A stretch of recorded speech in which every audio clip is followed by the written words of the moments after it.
ಬೆಂಗಳೂರಿನಲ್ಲಿ ಬೃಹತ್ ಮರ ಧರೆಗೆ ಉರುಳಿ ಇಬ್ಬರಿಗೆ ಗಾಯ ಆಗಿದೆ. ಅತ್ತಿಗುಪ್ಪೆ ಮೆಟ್ರೋ ನಿಲ್ದಾಣ ಸಮೀಪ ಇರುವಂತಹ ಮರ ಬಿದ್ದು ಈ ಘಟನೆಯಾಗಿದೆ. ಗಾಳಿ ಮಳೆ ಏನೂ ಇಲ್ಲದಿದ್ರೂ ಕೂಡ ಬೃಹತ್ ಮರ ಧರೆಗೆ ಉರುಳಿದೆ. ಗಾಯಾಳುಗಳನ್ನು ಸ್ಥಳೀಯ ಆಸ್ಪತ್ರೆಗೆ ದಾಖಲಿಸಿದ್ದಾರೆ ಸ್ಥಳೀಯರು.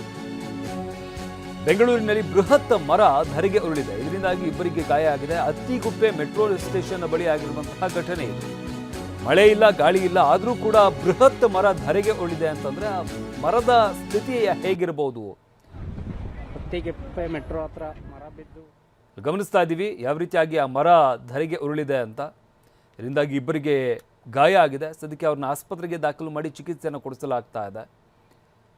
BBMP ಸಿಬ್ಬಂದಿ ಇದರ ಬಗ್ಗೆ ಗಮನ ಹರಿಸಬೇಕು. ಈ ರೀತಿಯಾದಂಥ ಮರಗಳು, ಸೇಫ್ಟಿ ಇಲ್ಲದಂತಹ ಜಾಗದಲ್ಲಿರುವಂಥ ಮರಗಳೇನಿರ್ತವೆ ಅಥವಾ ರೆಂಬೆ ಕೊಂಬೆಗಳು ಇದು ಬಿದ್ದು ಸಾಕಷ್ಟು ಮಂದಿ ಗಾಯಗೊಳ್ತಾ ಇರುವಂಥದ್ದನ್ನು ನಾವು ಪ್ರತಿನಿತ್ಯವೂ ಕೂಡ ನಾವು ನೋಡ್ತಾ ಇದ್ದೀವಿ. ಜೀವ ಹಾನಿಗಳು ಕೂಡ ಆಗಿದೆ ಈ ರೀತಿಯಾದಂಥ ಘಟನೆಗಳಿಂದ. ಅದರಿಂದಾಗಿ ಸಿಬ್ಬಂದಿ ಇದರ ಬಗ್ಗೆ ಗಮನ ಹರಿಸಬೇಕಾಗಿದೆ. ಅತ್ತಿಗುಪ್ಪೆ ಮೆಟ್ರೋ ಹತ್ರ ಮರ ಬಿದ್ದು ಏಟಾಗಿರೋದು ಒಂದು